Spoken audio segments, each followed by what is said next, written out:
since I woke up, so is my state of mind. Ooh, since we've been apart, baby, God has healed my heart.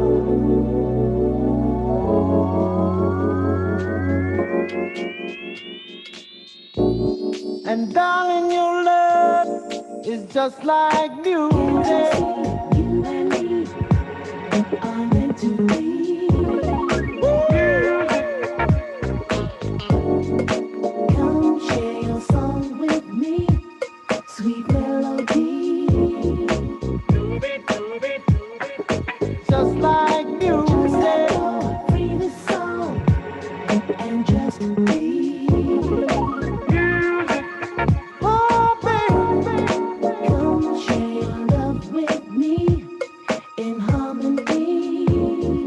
And darling, your love is just like music. Ow! Music, just like music.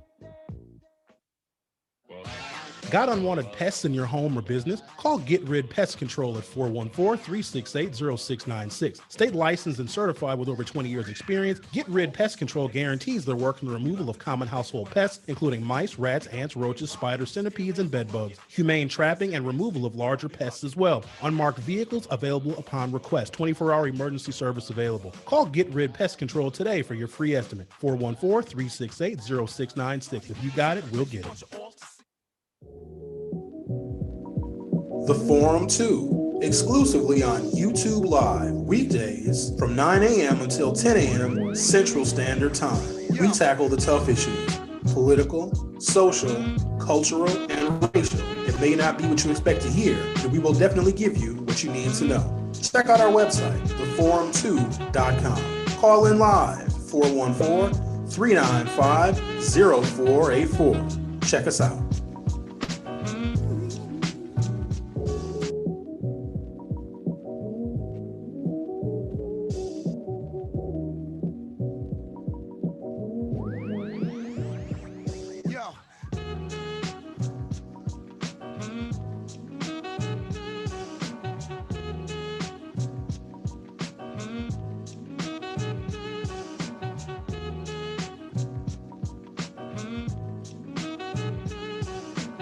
Good morning. Welcome to the program. Today is Monday, November 30th, 2020. I do hope you guys had a good Thanksgiving holiday. When I did my last program, which was Wednesday, I was supposed to tell people to not travel and to not see friends and family. Like that would have been the responsible thing for me to do. But just like a lot of other things that we have done, some of us have done this year to try and be responsible, it doesn't matter. One of the unfortunate things about the entire pandemic, which is still persisting, by the way, it's still here. It doesn't go away when Donald Trump leaves office.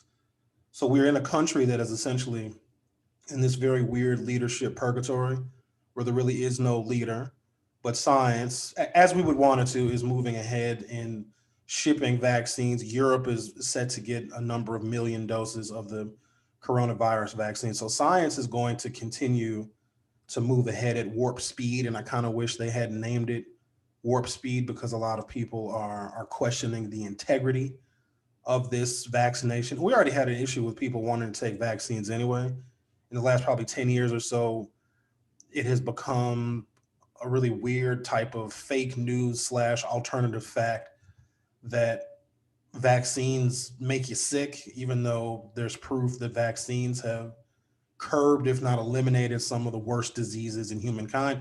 But that's a whole nother story.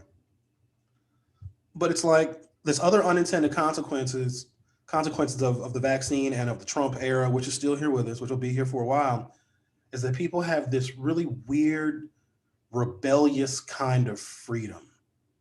We have a number of rules that were put in place, and states have put these rules in place, and they've locked things down, and they've closed schools, and they've closed businesses, and cities have gone and used their health departments to implement lockdown orders.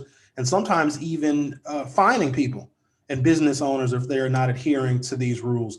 But then circling behind all of that is people's fundamental distrust of government. So when the government is telling you to do something, it's almost patriotic if you do the opposite. You're rebelling against this crushing system. You're sticking it to the man. And I have to admit, like throughout my adult life, I have taken, it depends on the situation, it depends on the law, it depends on the policy, the proposal. I've taken a very rebellious stance to government. So when government is telling me what to do, I'm going to say, I'm going to do the opposite. And it has given people this unusual type of freedom, right? So just going out in public and not wearing a mask and going to bars and restaurants, because we have been away from just our regular social activities for so long, look, it feels good when you get back out there and you see people and you're out there with no mask on, which of course I don't recommend. But it's like this sense of I'm rebelling against the government. I don't like the government. I don't trust the government. The government tells me to stay home. I'm going to go out anyway. And so we're giving people this additional way to rebel. And it's very similar to the conversations that I know you guys have had with, like, not just Republicans, but Trump supporters. Like Trump is their guy. They believe in Trump. They voted for Trump again. They'll vote for Trump again in the future, whether he's a candidate or not. Trying to reason with those folks. And I bet a lot of you have taken a bunch of different approaches. Sometimes you try and talk to Trump supporters like children. Sometimes you just let them rant and you let them vent and you hope that they tire themselves out, and then maybe you can get a point in edgewise. So we've tried a bunch of different things and trying to reason with people, because when it's all said and done, at the end of the day, we do share a nation with these people. We share a state. We share a city. Sometimes y'all share a household with these people. It's completely futile. And trying to explain to people that this pandemic is deadly. And I'm going to get into some of the other unintended consequences in a moment, because there's more. It's not just the spreading of the virus and people traveling for Thanksgiving, and people are going to travel for Christmas. And I know y'all are going to have huge New Year's parties, because when you think about it, wouldn't the ultimate rebellion be to kiss the year 2020 off by throwing a mad, crazy end of the world bash on New Year's Eve? Again, I'm supposed to tell you not to do that, but y'all ain't gonna listen to me. Trying to reason with a Trump supporter is also like trying to tell people that are anti-vaxxers or they don't believe the coronavirus, but it hasn't affected them. Just like anything else. If racism hasn't affected you, it's really easy to say it doesn't exist. Never happened to me, doesn't exist. It's not a problem for me. I have other problems to worry about. I got to worry about bills. I got to worry about my job. I got to worry about my family. Those things, they don't happen to me. But those are always the ones who are the most remorseful. I should have listened. I lost several people in my family. And I'm not at all making fun. But it's amazing, that sense of irony, how someone can go to a complete denier. And then the next thing you know, this person that was a tremendous denier, they're denying the coronavirus. It wasn't real. It didn't exist. It was just the flu, or it was a liberal hoax, because that's clearly what it is. And then they're the first ones on the Today Show telling their story and telling other people, you need to take it seriously. This virus is no joke. We're trying to reason with, the anti-vaxxers, the anti-coronavirus believers, the people that will protest because bars and restaurants are closed, are very similar to trying to reason with Trump supporters. And a lot of times they're one and the same. Or I would like to compartmentalize them to think the anti-coronavirus people are the same as Trump supporters, but it's Democrats and those that are proud Democrats, some liberals, some progressives, that also have that rebellious streak. They're not going to take the vaccine either. And if a certain number of Americans don't get it, and I'm not telling you to get vaccinated. I can't tell you to do that. I mean, it would probably be a good idea in the long run, but I mean, you're going to do what you're going to do. But I think that's where it gets dangerous, when decent people, smart people that believe in science and fact and data, all of a sudden start questioning it, questioning their own doctors, questioning their own physicians. I think the internet has done a lot of really good things. It has. But it also has poisoned the well, because whatever it is you believe, Whatever it is, you can believe that we never went to the moon. Okay, you can believe that the earth is flat. You can believe that the sun revolves around the earth. And there's a place on the internet for you where people believe the exact same thing that you do. That exists. And once you're there on that space in the internet with people that are affirming your beliefs that are categorically and unequivocally false, you can then be targeted by more conspiracy. You know, Joe Biden is an alien who eats children. I always thought so. You know, Hillary Clinton is the Antichrist. You know, these blacks are going to come and move into your neighborhood. Well, that part is actually true. And it's what has happened to a lot of people. They don't believe anything. And Trump has really done a number on this country. I was talking to a friend on Friday. Had to get my garage door fixed. Known this guy more than half my life. In fact, he grew up one house, the house behind my parents' house. And so we used to like yell at each other through the window. That's how close we lived. And I stood up in his wedding, just one of my best friends, just dearest friends. And so he came over and we're talking. I hadn't seen him in a while. And he's a Trump supporter. And contrary to what you may believe, you can't X all the Trump supporters out of your life. A lot of them you can, like people that you didn't know and like internet people, oh, you can block and delete the hell out of them. That's no big deal. But if it's somebody you've known since you were a kid, that, you know, it's tough, right? And he and I can have common sense conversations. I vehemently disagree with damn near everything that comes out of his mouth politically, but our friendship is deeper than political affiliation, right? And first thing he said to me, because I knew when he was coming, it was going to be some Trump talk. I was ready for it. If I'm ready for the Trump talk, if I'm ready to be in the same space as a Trump supporter, I can prepare, you know? First thing he said, he was like, Sherwin, you don't think that there was just a little bit of cheating? You don't think that the election was a little bit stolen? And I didn't say it out loud, but I said in my head, I was just like, Jesus Christ. And who stole the voter? Who stole the election? The voters stole it by voting for the Democrat more than the Republican? Like that is the definition of theft now? You know, Trump spent $3 million on a partial recount in Dane County and Milwaukee County, the counties in which Joe Biden won by the highest totals of any two counties in the state. If you want to find some impropriety and some voter fraud, you know where you go? You go to small rural communities that had very little experience in running an election during a pandemic. You know, those little small rural communities that have nothing. There's nothing there. There's no work. There's no high levels of education. There's nothing there. And the town clerk is the village manager who was also the tax collector and the tax assessor. Like those towns where one person wears 78 different hats. That's where your voter fraud is, because nobody would catch it. They don't have the people. They don't have the resources to catch incidences of voter fraud, because what we have seen and what we have illustrated on the forum is that the people that do voter fraud and get caught are 9 times out of 10, they're Republicans voting for Republican candidates. Because if there is a political affiliation that needs to cheat, that needs to get more than one vote per person, it's the Republicans. They cannot win the popular vote. Those days are over. And so if there is a political group or a political affiliation that needs to cheat and to vote more than once, Republicans need to stop looking for voter fraud, because all they're going to find is more people in their ranks that commit it. Even they know. They know that Donald Trump wasn't popular. They know it's going to be extremely difficult for him to beat Joe Biden. And Joe Biden was cool as a cucumber the whole process. He's going to go down in history. I don't know what Joe Biden's policies are going to be, because Democrats are going to argue about Joe Biden. And you already have AOC and Ilhan Omar that are opposing one of Joe Biden's picks for, I think, the IRS, the Treasury, I think.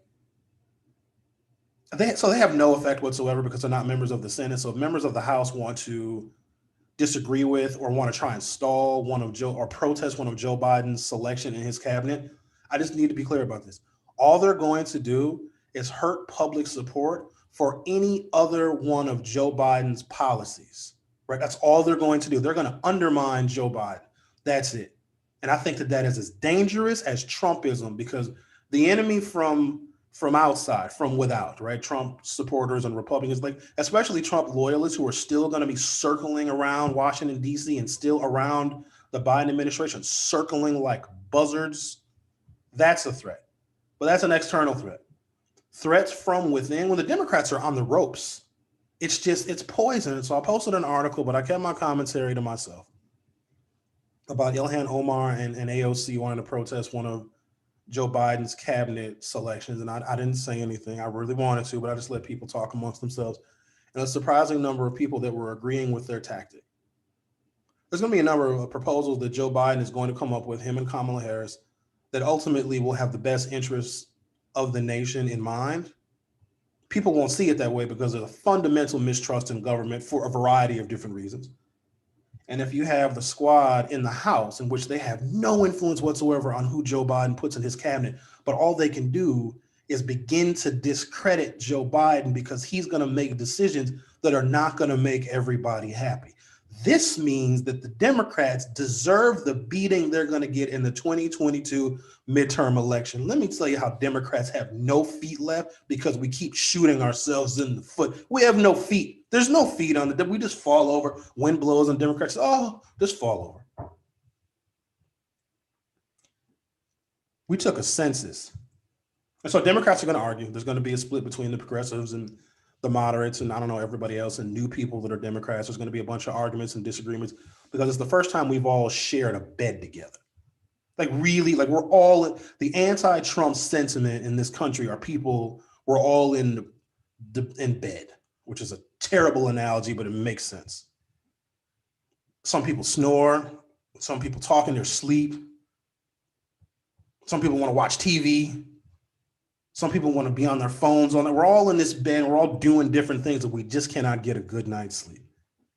And it's those disagreements and it's that discord that is going to make it impossible for Democrats to have a complete and unifying message going into the midterm elections in 2022.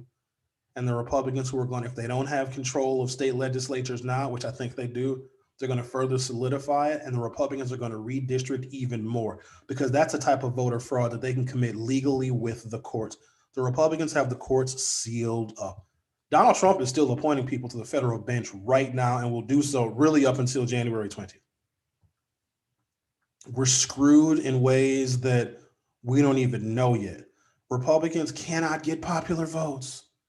So ways in which they can solidify their power, and believe it or not, they are perfectly happy owning executive branches of state government, Republican governors, and controlling state legislatures, and then also having the courts. They're perfectly fine with that because if you have all of that, if you can control all of those other levers of government, you don't need the presidency. It's just a novelty anyway because Trump destroyed it. The presidency gets its power from the faith that people put in the president. Trump has eroded the faith that we have put in the president. And who's the next president to deal with this era of eroded presidential respect? Joe Biden. Time for a roll call. Chandra Staples, good morning to you. Linda Johnson, good morning. Curtis Cook, glad you're with us. Dorian Higgins, good morning. Hope the holiday was good for you. It's a good Thanksgiving. It was good. I'm not going to tell you if I saw my family or not, but it was a good Thanksgiving. Diana Beckham, good morning to you. Lemon Harris, good morning, sir. Denise Jones, good morning to you as well. So there's some unintended consequences here. Well, the Democrats not being able to get along because Joe Biden is not going to be, I don't know what he's supposed to be. How old is Joe Biden? 78? He's not going to change much. I mean, I think he's changed for the better. I think he has a lot of institutional knowledge about Washington, D.C., as evident by some of the people that he is picking. He has also announced an all-female communication staff. That's really good. Biden is just going to go down the line and check a bunch of boxes. He's going to make sure he's got his Black, he's got his Latinos, he's got his immigrants, he's going to have his women, going to have some gays, probably going to have a transgender member of the Joint Chiefs of Staff. He's going to check all the boxes. Like, that's one thing that he can do and how he can show, and the Democrats can show great contrast between themselves and the Republicans. I think Biden is going to do that. But to think that he is going to change his stripes completely, I will say this. I'm reasonably confident, and maybe I'm crazy. Well, I'm definitely crazy. I think that Joe Biden is going to do his best to do right by the African American community, because one of the most impassioned things that he said is when he said, when he was out and the campaign was, he wasn't raising any money. Bernie Sanders was winning in the early states. The other Democrats that were running for the nomination, they weren't dropping out of the race. They just were crowding the field, making it much more difficult for Joe Biden to communicate his message to potential Democratic primary voters. Black folks handed Joe Biden enough delegates from southern states where the Democratic voters are majority African American, fortified by African American women, overwhelmingly voted for Joe Biden and gave him this lead in the delegates, which allowed him to raise more money. He started to look like he could be the Democratic nominee. And so he did say that he was going to, stand up for the African American community. And it's not even that he knows, because that's one thing that I've known about white people. I've known white people my entire life. I've known and grown up with and worked with and been friends with and stood up in white people's weddings my entire life before they even got a real racial identity. When we were children, like I've seen the evolution of whiteness, right? But I'm on the outside looking in. It just doesn't understand African American pride, culture, and heritage. Just when you call yourself white, which is different than saying I'm proud of my Italian heritage or my Scottish heritage, or my great grandparents came from France or Germany, that's different. The white identity, which is just kind of thrown together, because you'll ask white, because black people are often fascinated that white people can trace their family trees back to like 1402. Like, it's really weird for us. We can't do that. We have oral history at best. But the whole concept of whiteness, and you ask them like, oh, because I sometimes can tell nationalities by people's last names, which really doesn't mean much because people marry and change their names and all sorts of other stuff. But they'll call themselves, oh, I'm a mutt. They'll say, oh, I'm a mutt. You ever hear white people say that? Or white people that are listening? I'm sure there's 5 or 6 of you. When somebody asks you like what your nationality is or ethnicity, I don't even know what we say, what's politically correct anymore. Let's say, I'm a mutt. Okay, so no, you're not, because that's a dog, but suit yourself. But when somebody says that, they are defaulting to the fact that, well, I'm just white. What whiteness is a figment of our imaginations. It's not a race. It's something that was created alongside Black/African American culture, which again makes no sense, because being African American means you're the master and the slave. As long as I'm going off on tangents here, I got to say this one. I asked a question which I shouldn't have asked. So stupid. I just sometimes am curious as to what people think about stuff. I said, can Black people be racist? I think that was the question. And I posted it, and just as you would imagine, the answer started rolling in. Can Black people be racist? Of course they can. And when I really analyzed it, because I got to ask myself that, because I know all sorts of different kinds of Black people that have a diverse set of views on whiteness, white people, white culture, the criminal justice system, all the things that, white America has had just a tremendous amount of influence on. I know Black people that are all over the spectrum when it comes to that stuff. Because, I've talked to a lot of Black people before about that. And so my answer is no, we can't be racist. Because, so me specifically, I know I shouldn't be using myself as an example, but nowhere in my family has anyone told a white person that they can't vote, that they can't move into this neighborhood. Nowhere has a Black person owned, controlled, and manipulated the future of somebody white to where white people have got reduced opportunity, to where their life chances are greatly diminished. Like, no Black person has said, hey, white people, you can't integrate your white kids into our Black school system, ever. We have no history of doing any of that. And so if you understand, so racism is not, I don't like somebody because of their race, because of their culture. It's not, nobody cares who you like. Do you have the power to not give somebody a loan to buy a house? Do you have the power to charge somebody a higher interest rate when they buy a used car because you want to rip them off? Do black people have the ability, black people as actuaries that work for insurance companies, that say, this is a white neighborhood in Washington County. Here's a white neighborhood in Ozaukee County, Cedarburg, Grafton. Let's charge them more for car insurance because those white people much more likely to have heroin in the car. That does not exist. And because that does not exist, black people cannot be and do not have a history of being racist. All of those things that I just mentioned, there is historical, documented data and evidence that white people have conspired to do those things, not just against black people, but immigrants, Latinos, Indians, etc. So that should answer that question, I hope. Let me get to see some of these unintended consequences of the Rona. So this is a story that I found in rawstory.com. And I just never even considered this. And every day it seems like I'm finding more things that I never would have considered. Eileen Seeger says, hello, $16,000 per net vote. Good spend of Trump campaign money. Yeah, I saw that. Biden actually ended up netting, what did he net, 87 votes? He spent $3 million to count all the votes again in Dane County and Milwaukee County, where Joe Biden had his largest lead. Like there was almost nothing that could have changed the outcome of those two counties. Like that was a really bad place to start.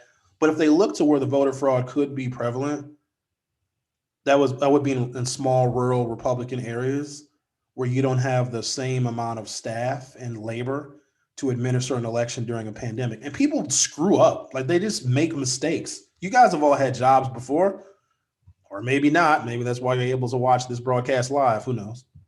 You've worked with people that just screw up. They don't mean it. They just don't know how to do stuff, right? And an election, I'd like to say that there's less of it because election administration is designed to account for the screw ups, and there's fail safes, and there's stop gaps, and there's this, and you have a board of canvassers, and you have poll workers and poll watchers. Like there's all of this heavy regulation, as there should be, because that is the motor, the engine of our democracy. And so if you want to find voter fraud, you go to the places where they don't have the number of people. Like in the city of Milwaukee, it's a major city department. Our elections commission, there's a chairperson, there's other people. If you just walk into the city of Milwaukee election commission, which you probably can't do because it's closed because of the Rona, there's just people. They're there. Some of them are wearing ties. Some of them are wearing sandals. I don't know what they're doing. But it's a well-funded department. Okay, unintended consequences of the Rona. From Raw Story, although no one tracks medical closures, recent research suggests they number in the thousands. A survey by the Physicians Foundation estimated that 8% of all physician practices nationally, about 16,000, have closed under the stress of the pandemic. That survey didn't break them down by type, but another one from the Virginia-based Larry A. Green Center and the Primary Care Collaborative found in late September that 7% of primary care practices were unsure they could stay open past December without financial assistance. Let me give you a little background on this. So before the Rona, this country was short 15,000 medical clinics, doctor's offices. We were short for whatever the reason. People aren't becoming doctors anymore, or I don't know what it is, but we were short. And so it would have been a focus of the incoming administration, the Biden administration, to make sure that we have more healthcare providers, especially in rural areas, because they don't have any, and they end up coming to cities to get their healthcare and to get their dialysis and to get their whatever treatments for whatever cancers or whatever things that may ail them, because there just aren't those healthcare providers in those rural, smaller communities. 15,000 we were short nationwide. That's like an average, roughly. You got to keep in mind, during the pandemic, people weren't going to the doctor. People weren't getting routine medical examination. And it's not just doctors, people weren't going to the dentist either. So if you're not going, and so physicians' offices, we make it seem like, oh my God, they make all this money just because the cost of healthcare is extremely expensive. Those doctors' offices are just barely operating above the margin. So they only make money. Physicians' offices, contrary to what people may believe, no, these family practitioners and these small neighborhood clinics are not rich. They only make money when they have a high volume of patients because their profit per patient is really low. I know it's expensive, but they also are getting charged a tremendous amount for medical equipment and services and whatever that they provide to their patients. So they need to see a huge volume of people to make any kind of money whatsoever. Well, during the Rona, people weren't going to the doctor because they were afraid if they went to the doctor and left the house, they would get the Rona. And so doctors' offices saw, and dentist offices too, saw this incredible decline in patients, and people were foregoing routine medical care. And so when it's all said and done, because there isn't an official agency or organization, this really is something the Biden administration needs to track. How many doctors do we have based upon the need? And what is the number of physicians' offices that have been closing? Because if we ever get back to normal and people will want to go, see their doctor once again, the offices are going to be closed. Article goes on to say, and many more teeter on economic brink, experts say. Quote, the last few years have been difficult for primary care practices, especially independent ones, says Dr. Karen Joint Maddox, co-director of the Center for Health Economics and Policy at Washington University in St. Louis. Putting on top of that, COVID, that's in many cases the proverbial straw. These practices are not operating with huge margins. They're just getting by. When offices close, experts said, the biggest losers are patients who may skip preventative care or regular appointments that help keep chronic diseases such as diabetes under control. So keeping in mind, it's another unintended consequence. Lou Harper, good morning, sir. Glad you're able to join us. So on December 11th, which is, 2 weeks away, we are facing a government shutdown. And so one thing that Congress needs to do, and I believe they go back in session, if not today, then this week, for a couple of weeks before they close this session of Congress completely, and then they reconvene the new session of Congress in early January, they need to pass a spending bill. This spending bill is just to keep the government open until the new administration is seated in January. Now, also in this collaboration between House Democrats and Republicans in the Senate under the leadership of Mitch McConnell and Nancy Pelosi, they can consider a couple of things. A funding plan to get money to the states to distribute the COVID-19 vaccine that most of you guys are not going to take anyway, so they can pretty much save that money. But also an additional stimulus, and not just necessarily checks for the American people who have been, shuttered from work or their businesses have gone under because of the pandemic and a lack of customers, but aid to schools, because we still have not quite yet figured out what education is going to look like in 2021 and beyond, because a lot of schools have been closed because of the pandemic. And what does that mean for next school year, right? So all of this has to be figured out. But one way in which we can help figure some of that out is by funding education, whatever it's going to look like in the future due to the pandemic. There's a very real possibility the Democrats and Republicans do not agree on even keeping the government open, because we did see a government shutdown, that must have been in 2018, for about 35 or 36 days, because Donald Trump wanted, I don't know how many billions of dollars for his border wall, and just said he wouldn't sign any spending bills. And of course, the government shut down. Ultimately, the government did reopen, and Donald Trump didn't get any more money for his border wall. But believe it or not, as Donald Trump is on his way out of office, and hopefully out of public life forever, which he won't be, he is still asking for money for the border wall in this last spending bill that we need just to keep the federal government open. From U.S. News and Washington Associated Press, after months of shadow boxing amid a tense and toxic campaign, Capitol Hill's main players are returning for one final, perhaps futile, attempt at deal making on a challenging menu of year-end business. COVID-19 relief, a $1.4 trillion catch-all spending package, and defense policy, and a final burst of judicial nominees dominate a truncated 2 or 3 week session occurring as the coronavirus pandemic rockets out of control in President Donald Trump's final weeks in office. The only absolute must-do business is preventing a government shutdown when a temporary spending bill expires on December 11th. The route preferred by top lawmakers like House Speaker Nancy Pelosi and Senate Majority Leader Mitch McConnell is to agree upon and pass an omnibus spending bill for the government. But it may be difficult to overcome bitter divisions regarding a long-delayed COVID-19 relief package that's a top priority of business, state, and local governments, educators, and others. Time is working against lawmakers as well, as is the Capitol's emerging status as a COVID-19 hotspot. The House has truncated its schedule, and Senate Republicans are joining Democrats in foregoing the in-person lunch meetings that usually anchor their work weeks. They'll take serious, good faith conversations among top players to determine what's possible, but they haven't transpired yet. At a bare minimum, lawmakers need to keep the government running by passing a stopgap spending bill known as a continuing resolution, which would punch $1.4 trillion worth of unfinished agency spending into next year.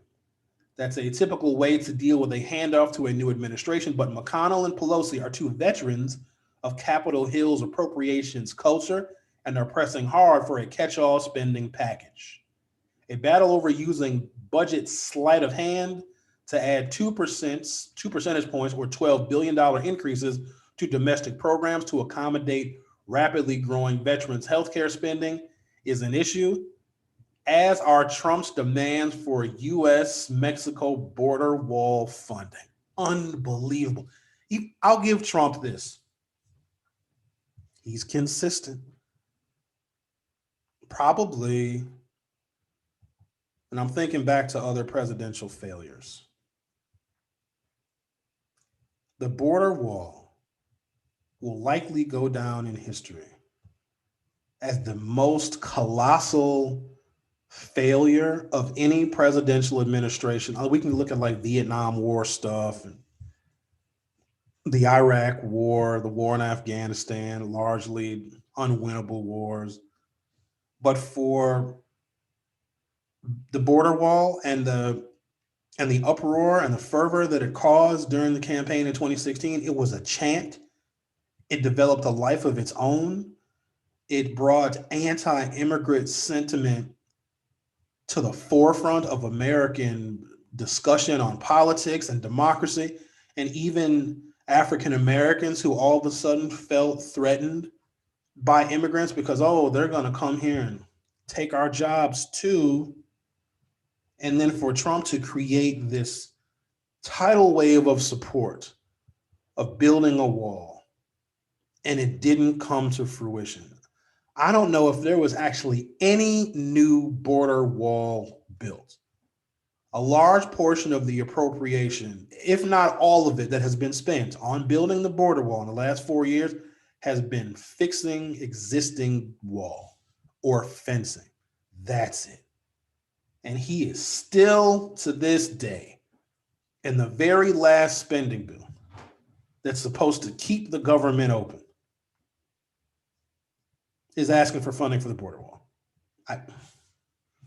What has happened to my background? Why does it look? Well, clearly you can see my green screen. Here, why don't we do this? Let me go like this here. There we go. And there, you just get green now. What happened to it? Well, there it's back now. Yeah, who knows what happens? Did building the border wall make anybody safer?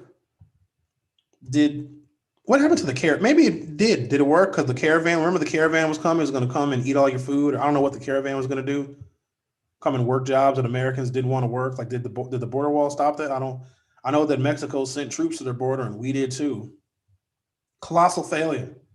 That's another thing about how the Trump era has so dramatically lowered the standard for government. Like, you can have a president that says a lot of stuff. None of it's true. None of it's true. And I hate to use this as an example because I think we tore it up and wore it out.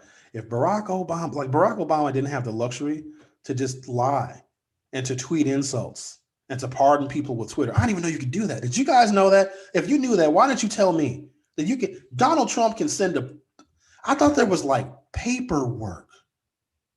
Like, to pardon somebody, I'm thinking there's like a stack of, you have to write out these forms and you have to get it notarized and signed, and you got to mail something and 3 other people got to witness it. No, he can pardon somebody with thumbs. That's power. That is awesome power. I wonder if Joe Biden will pardon people. What if Joe Biden just said, I'm going to pardon all the blacks for everything. I'm going to pardon people for stuff they haven't done yet. That's amazing. What do we got here? CNN has a good one, trying to conceptualize where we are in America at the moment.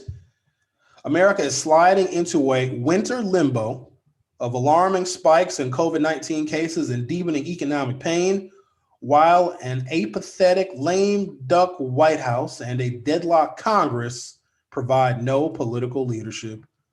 The darkest holiday season in modern history beckons, yet Donald Trump and his closest aides, sulking after his election defeat, are doing little to save lives apart from claiming credit for a vaccine that represents a way out of the nightmare for 2020, but remains months away for most Americans. So here's what I'm going to do. We can't really count on Washington for any real leadership, at least not for a while, not until Biden gets his people in there and they start effectuating change and Biden starts signing executive orders and states begin to respond. And then hopefully at the same time, somebody will take the coronavirus vaccine and we can start mitigating some of these cases that are likely to spike again over the holidays. And just regular old flu season is here too. So we're going to have people getting sick from that. And at this point, if you have the flu or if you got the Rona, or as my brother calls it, that 19, because COVID-19, my brother just called it that 19. People won't know the difference, right? If you have the flu or if you have that 19. So it's just going to get way worse. And ultimately, it's going to be some time before Washington has any kind of solution that Americans will believe. That's the other hard part. The Biden administration, I think there's going to be a lot of really good people, like actual really decent, smart people in the administration. But Americans are not going to believe it because we've lost faith in the presidency and democracy and what presidents can actually do. I think there's a deficit of faith in the office of the presidency.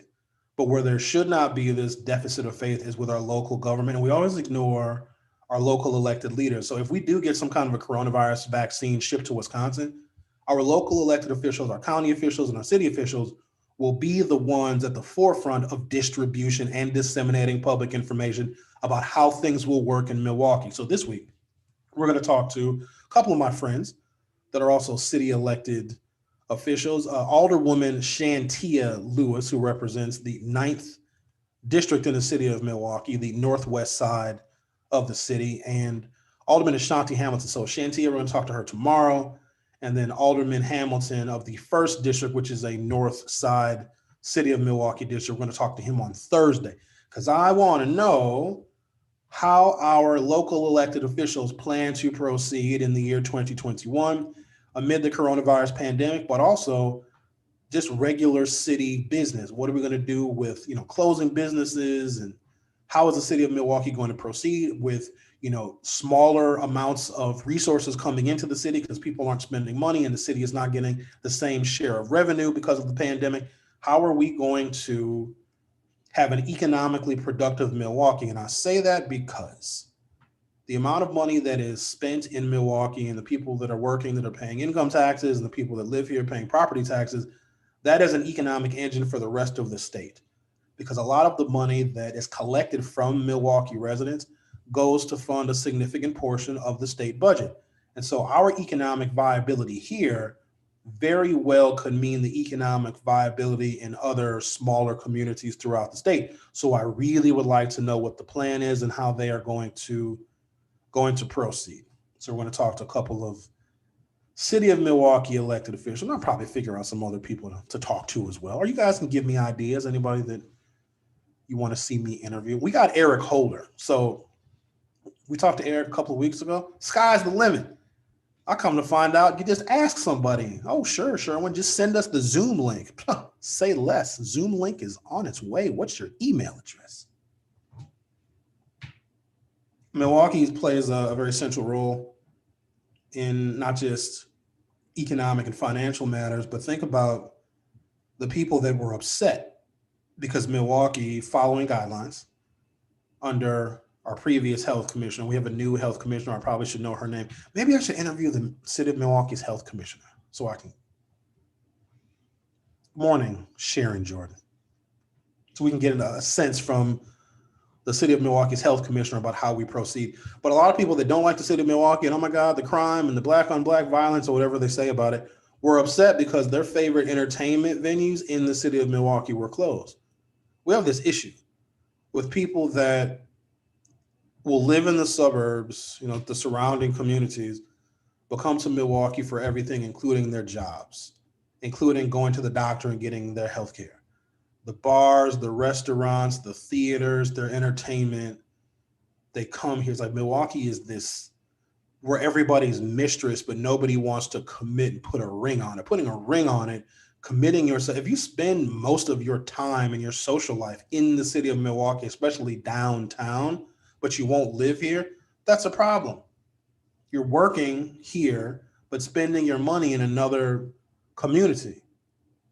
And so we have that issue. And so a lot of folks, especially when we had the debate over the Milwaukee streetcar for many years, and it was probably one of the most, it was almost like Tom Barrett's border wall proposal.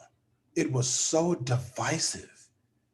And I don't even know if it was worth the political headache that the mayor had to endure. So we had this pot of transportation money, and it feels like I've told this story a million times, but I think it also sheds light on just the political struggles that exist when it comes to Milwaukee wanting to build something for itself.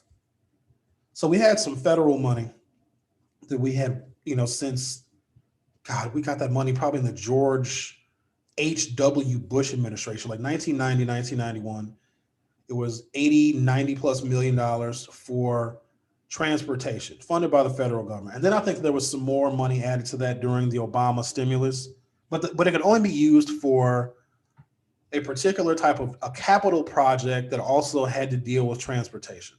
So light rail, high-speed rail, commuter rail, whatever you want to call it, like the money was designated for that. And what Scott Walker did is he used that money that was supposed to be for this durable, long-lasting transportation infrastructure project. Because I'll tell you what, if we had light rail or connecting rail, connecting Milwaukee to Madison, to Waukesha, to Racine, Kenosha, and maybe even linking up with the L in Chicago, segregation in this town would have been just about mitigated because people would have access to where the jobs were being created over the last 30 or 40 years. Jobs haven't really been created, like big, high-paying, family-supporting jobs. There's some of them coming back, but that's mostly because entrepreneurs are finding, old warehouse space in the city of Milwaukee, and they're having their entrepreneurial endeavors there. But the big corporate jobs have been in office parks out in the suburbs over the last 30 or 40 years. And people, if you don't have transportation or if you're hampered by the number of driver's license issues, because that's another thing that we do here in the city of Milwaukee. If a child gets in trouble in school and they get a disorderly conduct ticket, which is just beyond me why you would cite a 13 or 14-year-old child criminally for disorderly conduct because they get into a fight in the lunchroom, their driver's licenses get suspended. And so we have, last time I checked, it was like 25,000 African-American men that did not have driver's licenses. If you don't have a driver's license, you can't get to the places where the jobs are being created, which is mostly outside of the city. Not only that, you're driving, and there's some people that drive anyway that don't have a license, don't have insurance, and they're driving into these suburban communities to apply for jobs so they can get a job, so they can pay the fine, so they can actually get their driver's license, but then they get pulled over by the suburban police. It's this whole thing that goes on. And so we had this money, and Scott Walker was just spending the money on maintaining our buses. Buses they pollute, they run on diesel, They're just not good transportation infrastructure. So instead of building something that would have connected the region, so we could have been a large scale economic cooperative, moving the people, the workforce, and the labor to where the labor was needed, where the jobs were being created, is economics 101. But we didn't do it because it would integrate the region.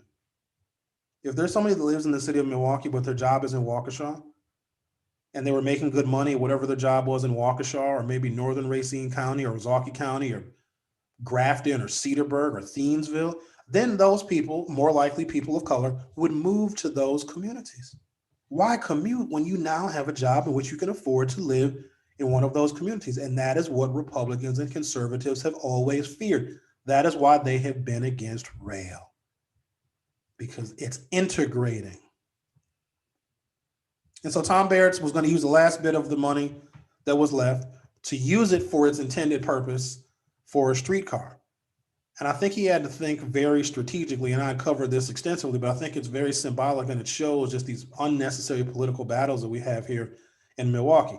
If you're going to put that kind of rail system in, it wasn't big enough to connect, the north side to the south side and east side and downtown. We didn't have enough money for that. So it was only about 1.5 miles, give or take, of route that we could actually afford. And it was a mess. They tore the street up, like the whole street, like streets and thoroughfares coming into and leading out of downtown that just didn't even exist because they had to tear the street up to make the streetcar tracks. And I think it might have been, which street was that? Was it Broadway? Because it seemed like it was the streetcar was under construction for years. There was, I think if you over by Yankee Hill, and some of you that know Milwaukee very well, you'll know what I'm talking about. But it was just a hole in the street, and it was like 3 blocks long, and there was no barricade, right? So if you drifted off the road a little bit to the left, you would just be in a hole, like a 3-foot drop off, because they took the street and then removed the street. And it was like that for years. And so because we didn't have the money to have a real system of commuter rail, now we did in the 90s, but the Republicans spent that money down because they didn't want it to be used to actually do this integrating, durable, capital transportation project of light rail, commuter rail, or high-speed rail. And every other major city has it. Even cities smaller than Milwaukee have some kind of commuter rail because they know it's economically sustainable to bring people who don't even want to own a car. A car is expensive. Jackson Street. Thank you, Tammy. It was just a hole. It's like, sometimes people are walking. Do people still walk? I don't know. And they have they're not watching where they're going because they have their faces in their phone. And they're just tweet. And I guess that's the sound that people make when they're looking in their phones. Text. And they're not looking. So if you were walking on Jackson Street when the streetcar was under construction, and if you were looking, because people do this, right? They walk into traffic and they're looking at their phone. Text is very important. Text. And they're not looking, and then they're in traffic. If you were walking on Jackson Street and you were looking on your phone and just typing and texting, and you'd fall in the hole. I think there was someone that actually got injured and sued the city because of the streetcar hole. Anyways, I'm getting off topic. We didn't have enough money and eventually they said, we're going to connect the streetcar to, the north side and Bronzeville and everywhere else. But if you're going to build it, you have to build it in a place where the property values and the assessments would accelerate. So if you can connect more of downtown and more of certain parts of the east side, then the property values and the businesses that existed and the people that own those businesses, their property would be valued more and the city could tax them at a higher level. When we get this higher share of property taxes, because the streetcar did do a number to improve the value of the properties that were serviced by the streetcar, then that money is supposed to get distributed to other programs to help the north side and the south side of the city where poverty is at really, really high levels. But because it was such a political battle, I don't even think we ever got to that point. David Boxhorn, good morning, sir. I know I'm going out on a limb here, but counties and cities might look at a local tax plan. David, could you expand on that? So it might look at a Milwaukee County tax, and we have a few of those. So I posted my vehicle registration. It was $200 plus like some random fees, like $202.75. to drive my vehicle in Wisconsin, to register my vehicle, and you got to pay it, right? It's this prohibitive tax because you can, let's say you're a young person, you got a bunch of fines and a bunch of tickets, and they'll suspend your driver's license. Even though you don't have a driver's license yet, they'll suspend your driver's license if you don't pay all of your tickets and all of your fines. And like, that's a real problem in this city. You give tickets to young people for stuff. They can't pay it because they're kids. And then when they want to get a driver's license, they can't until they pay all of these fines that they may have amassed as children. But you need a car to drive to the job. That's why we need a commuter rail. But if you need a car to drive to where the jobs are being created, possibly outside of your community, and you need the job to pay your fine so you can get your driver's license reinstated, do you see how that's a bit of an issue? And so that's that other prohibitive tax if you register your vehicle. And we don't have tolls in Wisconsin. I think we should have them. I'm a supporter of a tollway because we're losing a boatload of revenue. People that come to Milwaukee to recreate, to go out to lunch and dinner and to protest at Applebee's or whatever people are doing, and they live somewhere else. So they're coming into our community. The number of people from Chicago that own condominiums in Milwaukee is staggering because condos that we have on the Milwaukee River, and there's actually some really beautifully designed condominiums here, and they're a fraction of what they would cost in Chicago. So you have Chicago people that own whatever homes or properties they own in Chicago, but then they also have condominiums here in Milwaukee and they enjoy the summers here. We have a lot of festivals. We have drunk people all the time. There's just drunk people in the summer in Milwaukee is a big deal. Like people go nuts. At that first, 50-degree day in like April, people are wearing shorts. Harley Davidsons are out from winter storage. And so it's because the cost of living here compared to Chicago is so much less. You got a bunch of Chicago people. And so they're paying tolls in Illinois, but when they get to Wisconsin, you can register your vehicle in another state, but still keep your vehicle here in the state of Wisconsin, where we have a series of taxes. So I drive a hybrid vehicle. I know I don't look like the hybrid type, but no, it's great. Best thing I've ever done is bought a hybrid.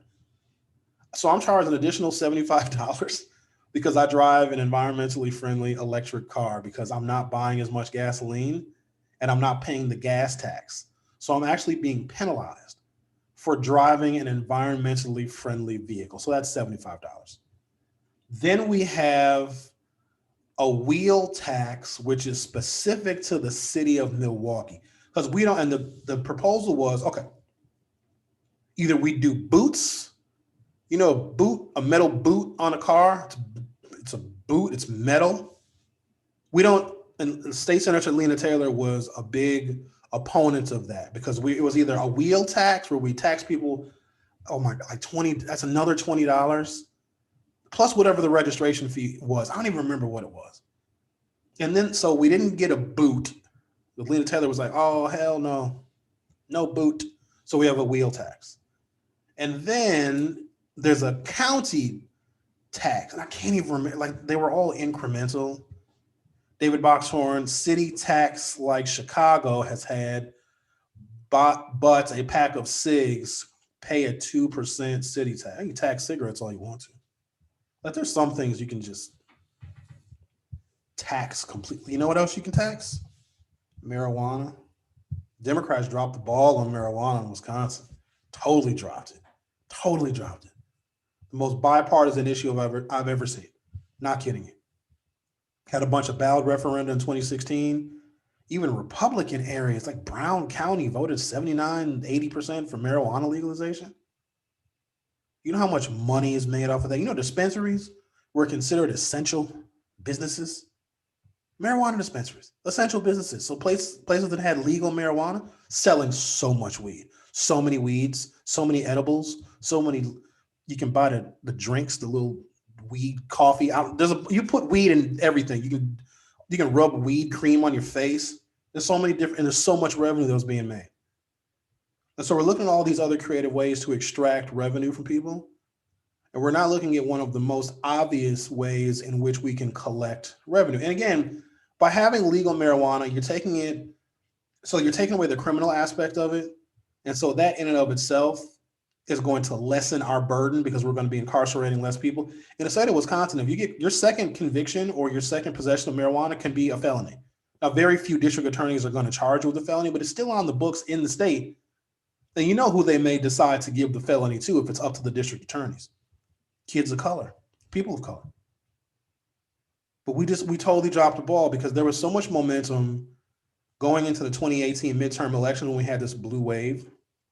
And a lot of Democrats were elected, and Nancy Pelosi got the speaker's gavel back from Paul Ryan and all this other stuff.